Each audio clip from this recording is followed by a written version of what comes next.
Prophet Samson.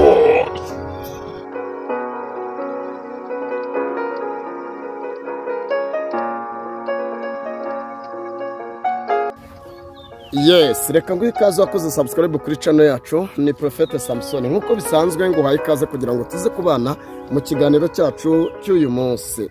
Hanyuma nguhaye ikaze uri mu Rwanda, amajyepfo, amajyaruguru, burasirazuba ndetse n'uburengera bwaryo. Twakiriye rero umukozi w'Imana, umuhanuzi, umupastoro, ndetse nekereza ko abantu benshi bahoze kumumenyera kuri no channel. Ni channel yanyu, ni channel yacu, ndetse amagambo meza y'ubwenge asohoka mu kanwa ke Imana iba yamuhaye. Nekereza ko abantu benshi bagenda babohoka ku bw'ibyo. Hanyuma rero ni umuhanuzi mukuru. Hari abantu benshi bakeneye kubohoka, bakeneye inama, ariko uyu mukozi w'Imana ujye umwegera umuhamagare kuri nomero ye 0788504014. Ni nomero ya Pastor Noah. Iyo nomero Noah niyo cyandibeshye. Yego, tuguhaye ikaze rero. Urakoze cyane. Imana ibahe umugisha kandi bagirire neza. Yego. Ndu mushumba umugabo ufite umugore n'abana. Yego. Rero Imana ibahe umugisha kandi bagirire neza. Yego. Hanyuma mu murimo w'ivugabutumwa wari umaze iminsi utari kuboneka, ariko umbwira ati narindi mu bintu byinshi, ariko nekereza ko noneho bagarutse kugira ngo abantu b'Imana bahembuke. Urakoze cyane. Arega tujya tunanyaruka kugira ngo dutunge no mu rugo, kuko urabizi urugo rutabayeho burya nta n'ijuru ririho, kandi urugo ni ijuru rito. Yego. Rero niyo mpamvu hari igihe tujya tunyaruka ntitube twaboneka igihe cyose kuri izi mbuga nkoranyambaga, kugira ngo twite no ku miryango yacu, kuko utitaye ku muryango nawe uba uzawubazwa. Na imbere y'Imana wawubazwa nyine. Uyu munsi none nekereza ko abantu bari bagukumbuye. Nanjye ndabakumbuye, bubahwe, kandi turashimira Imana ikomeje kubarinda. Igibana nabo natwe turinde, kandi ababa baratashye nabo tuzahurira mu ijuru. Icyo nshima Imana gusa nuko yaduhaye itike, itarimo itike y'amafaranga cyangwa amadolari, ahubwo ari itike yo kwizera no kugendera mu butware bwayo. Rero Imana ibagirire neza. Reka dusenge. Imana yacu, Imana yera, Imana ikomeye, Data wa twese, Nyir'ingabo, Nyir'ubutware, sengeye iki kiganiro n'abantu bacyumva uri mu Rwanda no hanze y'igihugu, kugira ngo urusheho kubana natwe muri iki kiganiro Uwiteka, kandi tubone mu maso yawe, mu izina rya Yesu Kristo wa Nazareti, amen. Hanyuma Noah, uyu munsi wa none murimo w'Imana nk'uko nabikubwiye, abantu benshi barushijeho gusenga, cyane barushaho gusenga, abandi barushaho kugwa. Kuki ibi bintu biri kuba uruvange? Aho ntabwo twemeranyaho, ndasa n'ugiraho gato. Barasenga nibyo, ariko barangiza batuka Imana, bamwe banasubiranamo nyine. Hasenga bake, kandi abo bake ntawe ubamenya, kereka ijuru ryonyine niryo ribamenya. Ushatse kuvuga ko ari impamvu Yesu yavuze ngo nimusenga nimukamere nk'indyarya cyane, ngo abantu mugaragaze ko mwahonze mu maso.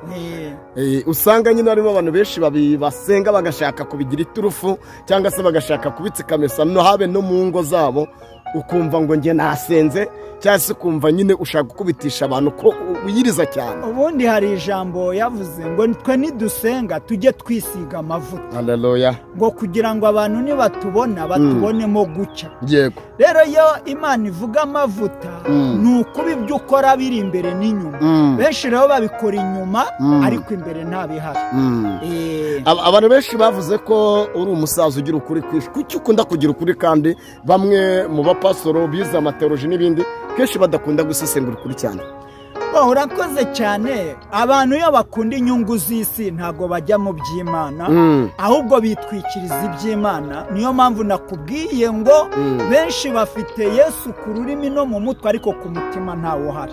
Ariko Yesu yaravuze ngo mwene uyu muntu ugendana nawe hariho mu bushake bwe, kandi ntanapfa mu bushake bwe, ahubwo byose biba mu bushake bw'Imana. Kandi uyu muntu nta nzira atanyura, inzira iyo ari yo yose iramubera, kuko Kristo aba yaremeye ko agendana nawe. Ariyo mpamvu ubona abantu benshi bafite ubwoba, ahubwo bakunze inyungu z'isi kuruta gukunda inyungu z'Imana. Yego. Pastor Noah, uyu munsi wa none ubutumwa data yagushyize ku mutima uyu munsi, cyane cyane tutaza kujya kure y'ubwo butumwa nka kuvanga nkavuga byinshi, nagira ngo twinjire mu. Urakoze cyane. Ubutumwa yamaye ni ubutumwa buvuga ngo hariho abantu babi barwanya beza. Gasubiramo. Hariho abantu babi barwanya beza. Hariho abantu babi barwanya babi mwitondo, ntago ari abataramenya Yesu. Yego. Ni babandi bamenye Yesu bagasubira aho bavuye. Turaza kubwirwa n'iki umuntu mubi rero. Urakoze cyane. Iyo Imana imubwiye ngo aguhe, avuga ko wowe udakora. Uri n'umunebwe. Uri n'umunebwe. Yego. Ntacyo ushoboye. Ariko se Pastor Noah, turi kuganira ku muntu mubi ushobora kwiyambika uruhu rw'ubwiza ariko ubundi imbere ari isegara ryana. Uyu muntu mubi iyo twe twamubwirwa n'iki kandi dushobora wavuze ngo nta nubwo ari umupagani koko, ahubwo ari mu nzu y'Imana, turamumenya gute? Urakoze. Ahangaha icyo ndakubwira, iyo Bibiliya ivuga imbuto, nshobora kuza nk'ubu turaziranye cyane tugize gute, yego, ntaza nzi neza ko hari icyo Imana yakumbwiye, naza nakubwira Imana ikakubwira uti noneho mu iki ngiki aragisaba, wowe ugahita uvuga ngo nabanza kinsabe si umuhanuzi, kwanza uyu muntu ni mubi cyangwa nta n'icyo akeneye, kandi nta n'icyo yarakeneye, akandi we yaje akuza. Kuko wibuke ko abantu birengagije ijambo rivuga ngo umunyamwuka arondora umunyamubiri. Yego. Ariko umunyamubiri ntarondora umunyamwuka. Turaza kubihuriza hehe Pastor? Ndashaka kuza kunsobanurira hagati y'umukristo n'umukozi w'Imana cyangwa se n'umushumba muri rusange. Ese aba bantu imikoranire yabo yaba ari iyihe mu buryo bw'umwuka?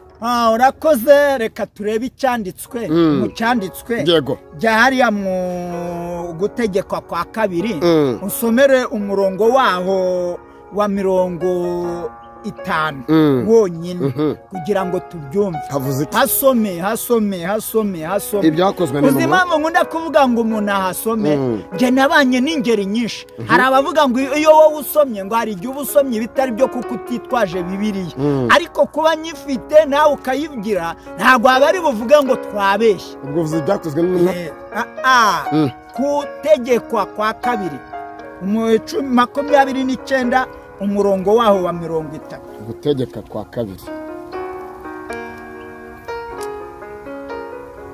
Gutegeka kwa 2 28 ku murongo waho. 28 umurongo waho wa 50. Aravuze ngo ishyanga rifite mu maso hagaragaza urugomo, ritazuba habashije, ritazababarira abana baryo. Naho ngo ishyanga rifite mu maso hagaragaza urugomo, ritazubahiriza rifite urugomo.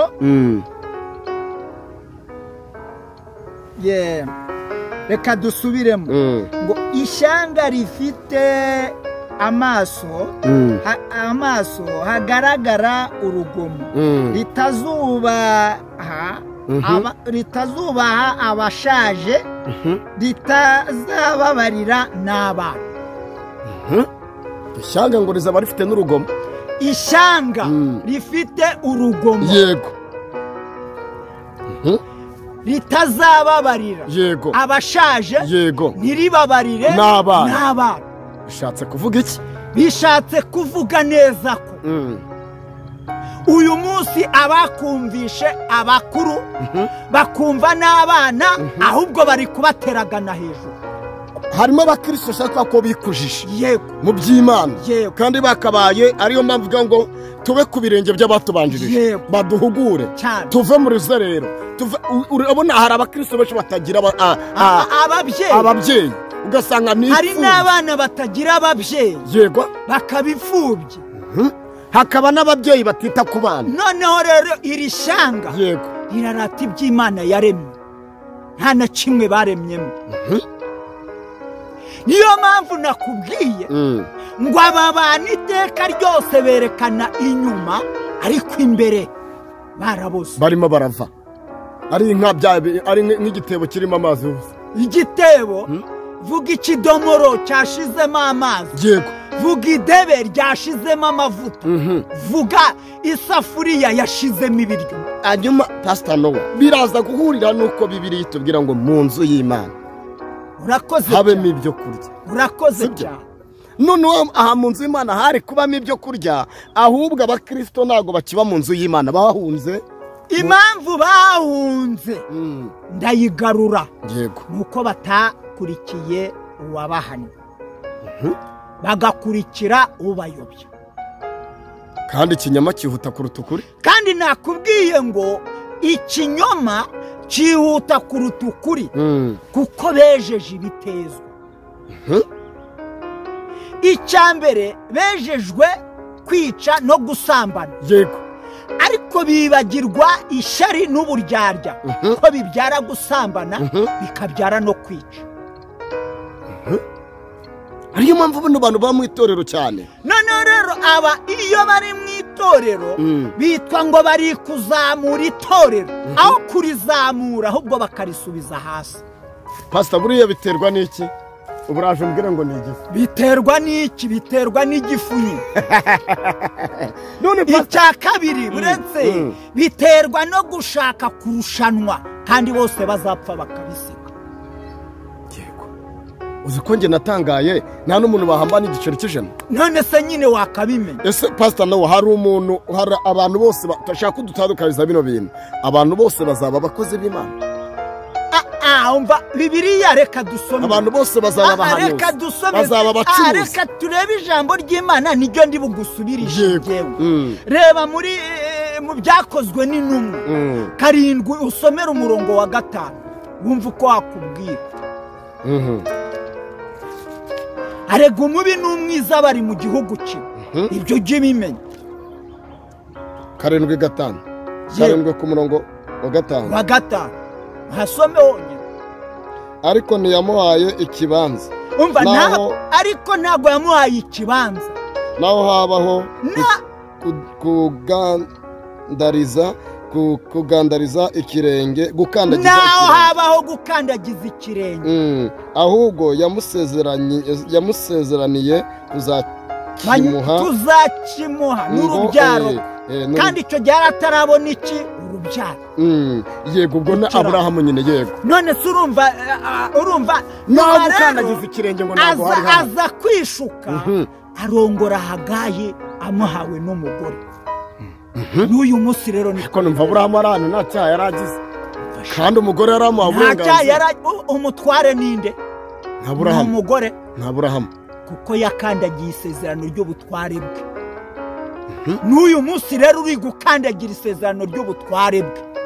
hanyuma wavuze ngo umuntu mubi, urumva wavuze ngo umuntu mubi. yego twabonye Elize ku Isaro TV, nawe bari mu minsi yatambutse bamuvuzeho, none nabonye nawe ari abatangiye kuvugaho, ariko nawe warerekana ko ari umwana mwiza, arerekana yuko nta kibi yakora, ngo abantu bamusengera, ngo abadiaspora. ese tubwizanye ukuri Pastor, aba bantu bose we umuntu niba afunguye cyane akeneye abantu ko bamukurikirana, abo bantu akeneye nta nyungu we bakeneyemo.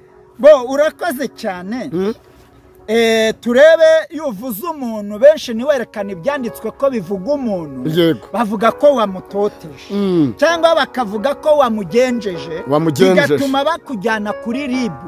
ubu ribu nisa nk'aho ariyo yabaye Imana, ariko nabo burya bazabibaza nibadakora neza bazabibaza. urumva udakoze inshingano ushinzwe. noneho ndagira ngo tugende urebe hariya mu Befeso 2:4 umurongo wawo wa 14 kumva uko hatubwira, tubone kuvuga uwo arega nawe ni umuntu. akanatubwira ko wonyine abantu abana bamuhamagara nta muntu wamuburesinga, nta muntu wamuburesinga ngo abyemere. uzi ukuntu Yesu yavuze inzira ducamo ni amahoro, kandi yaravuze ngo umwiza muri bo arushijeho kuba nk'ibitovu. Abefeso tuzabimenya neza tubivuye muzi Yesu yagarutse. Nibwo tuzamenya umushumba. Nibwo tuzamenya umwungeri nyakuri. Umwungeri ariko nanone mu isezerano yaravuze ngo umwungeri mwiza apfira intama ziwe. None uyu munsi bari kuzirya bakazica. Bari kuzihekenya. Bari kuzica ibiti. Kandi bagaruka bakavuga ngo nibo ngo babaye kandi aribo babahinduye iki? Erese twibaza ikibazo aravuga ngo arwanya abantu ngo banze usome arabarwanya ariko nawe abanze yirwanya. Yego. Adatokora umugogo wo mu jisho ry'abandi nawe we atarawutokora. Abefeso 15 hadusomera 14. 14 ndabona ngewe telefone yanjye iri kuzima ariko hadusomera. Reka masome. Havuze ngo iki? Ndashaka kudusomera kugira ngo duhishurire pastor no. Urakoze. Twari ku ijambo umuhanuzi. Yego. Umuhanuzi burya hanura ibyo avuga. Hari n'umuhanuzi rero watumwe. Biratandukanye. Yego. Buri abahanuzi bari mu buryo bwinshi. Yego. Ariko reka twumve neza 14 Abefeso 4 umurongo wa 14 havuze ngo iki? Aravuze ngo havuze ngo iki? Havuze ijambo rivuga ngo kugira ngo tudakomeza kuba abana duteraganwa n'umuraba tujyanwa hirya no hino n'imiyaga yose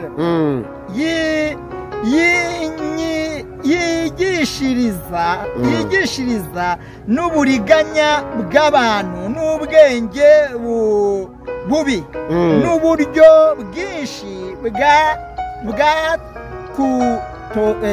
n'uburyo bwo kutuyobya.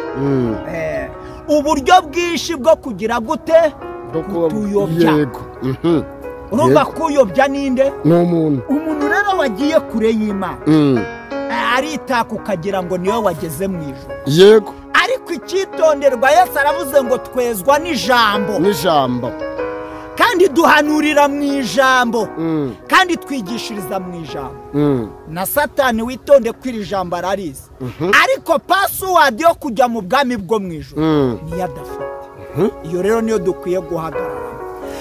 Iyo tuharebye harimo ijambo rivuga ngo icyubahiro, ubukire n'ubugingo no kudapfa. Amen. Pastor usanga wibaza ukibaza ngo ese uyu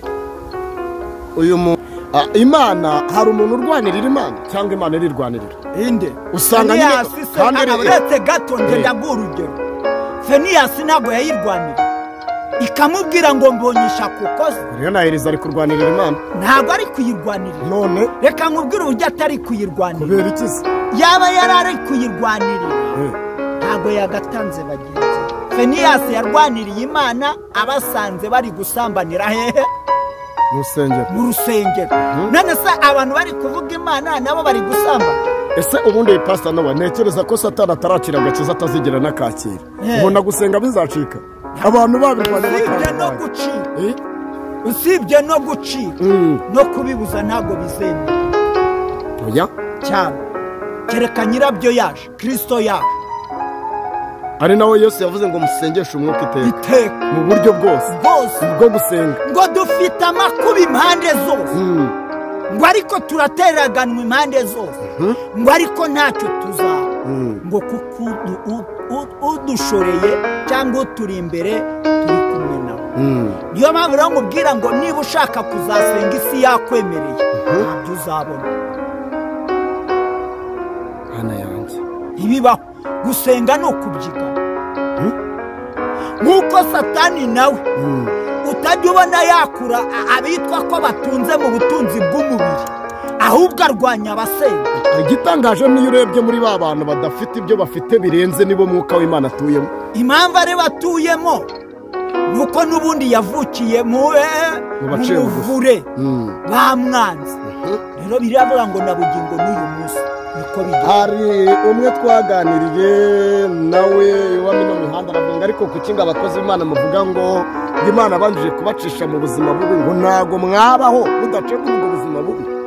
Ariko kumva nawe afite imbaraga zirwanya Imana. Uwo nguwo umenya ko ari umufarisayo. abafarisayo bavuga ko basenga ariko bajya kureba imisengere yabo ugasanga bari gusenya ingo z'abantu. Arahindura umupfakazi kugira ngo amwambure ibye ahubwo anamushyire gehinomu. Pastor, ko numva bikomeye mu ba pasitoro, mu bakozi Imana, mu bakristo, hamwe abakristo bafashe ibiganza byabo barabihina. Ntabwo abakristo bafashe ibiganza byabo ngo babihine, ahubwo ikibazo gihari nuko ibyo bavuga atari byo bakora. Kandi tuzi ko iby'Imana ari iby'Imana, by'Imana ni iby'Imana, n'ibya Kayizari ni ibya Kayizari. Niyo mpamvu urumva barimo guca imigani ngo irondo ryivanze n'abajura. Abasatanike rero bivanze n'abanyamwuka. Handi abantu bashaka kurwanya Imana, kandi cya kinyoma cy'ukuri cy'abari kwambara ubusa cy'abari kwambara ubusa ku gasozi ntibavugweho, ndetse ntiyagira wenda na umuntu akaza akisobanura akihengura. Wenda reka afate urugero kuri uriya mukobwa wavuze ngo atwite inda, akwite mama inda ya Yesu. Ngatwite inda ya Yesu. Urumva? Kandi mu minsi ishize yaraherutse kuvuga ko ari umuzimu wigendera. None se Yesu yabaye umuzimu? Ikibazo gikomeye. None se Yesu yabaye umuzimu aragaruka baramutwita? Parudo, niyo mpamvu mbabwira ngo ibyanditswe byera n'umwuka wera no guhanura biragenda. Ejo bundi baratubwiye ngo kugwa kwa benshi muri akubona. Nubwo abantu bari kurwanya Imana ariko agiye kugwa kwa benshi. Aho turi kubona abagabo bari kuyambika ubusano hasi. Byatangiye. Si wabibonye? None sinababwiye ko ndumva ari 2010 mu kwa kane. Itariki nibuka nakoze ikiganiro nkababwira n'iyi ntambara ihari ntago bazayirwana ngo bayitsinde, kandi ikindi cya kabiri izafata akarere k'ibiyaga bigari. None se niwumvishe Kizigenza ko agiye gutera Kenya ngo umupaka ngubuwe, none se urumva ari iki? None se iyo ni Imana? ubisoma nyine wakabyumva arayishurirwa abyitondere. Babonye Aburahamu agenda azerera atagira aho gukandagira, kandi yarabwiwe ko isi ariye n'urubyaro ruzamukomokaho, bagize ngo yaravangiwe. Ariko isezerano rimaze gusohora, Imana yerekana uwera uwo ari we, yerekana n'umunyabyaha uwo ari we. Yes, nakubahwa nawe tudatinze cyane. Kandi bose icyitondere yabahaye umugisha, ariko buri wese ingororano z'uwo mugisha nizo azataye. Nawe ndagushimiye cyane mu kiganiro cyacu cy'uyu munsi. Urakoze cyane ku nyunganizi cyangwa se ku magambo meza uduhaye. Yego, kandi Imana ikomeze kugwa imigisha, kandi abantu bakomeze kuduha amakomenti. Abakeneye gusengerwa ujye uvuga ngo udakeneye gusenga sinyene kumenya. Banyeruka banarebe no kuri Nowa TV. Kuri Nowa TV 1 naho banyerukeho. Kuko ndagira ngo mbabwire ntago ndiho kwishaka ry'abantu, nge ndiho kwishaka ry'Imana. Niba yarankuye mu bigirwamana, ikankura mu mahembe, ikankura mu bitega, urabona uyu munsi wa none nkuza aribwo ndi bujye kuyambariza ku mashika? Ntago bibaho. Kandi ntago uraza kurya imboga ukuruza kuvuga ko ari ukuri. Ntago ndi burya imbwa, urumva? Cyangwa ngo n'iki, urumva? Ndarya ukuri kwa nyir'ukuri, ijambo rya nyir'ijambo. Imana irandika kuko yibitandika. Ntago Daniel aba yarasomye ngo avuge ibya Nebukadinezari, avuga n'ibyo Abisirayeli ko bagomba gusubira mu gihugu cy'iwabo. Iyo tuvuga mu gihugu cy'iwacu, hari gakondo yo mu isi, hakaba na gakondo yo mu ijuru, ariko gakondo yihutirwa niyo mu ijuru. Imana ishimwe. Tuvuye hano mu ruganda ko tugomba gucuka, kuko ngo iyi si tuzayisiga uko twayisanze. Oya, usibye n'ibyo ubanza urebe, ntawe utazayisiga. Nakubwiye ko waremye bombe atonike ahindukira akagira ubwoba bwo kwizamwica. Mbabwira ko waremye Kalichnikov ari wowe wahakanaga Imana azi ko izamurinda. Ubundi iriya Kalichnikov yari yo kurinda inyamaswa, abayirashisha ababonye ari abantu batangira kumarana.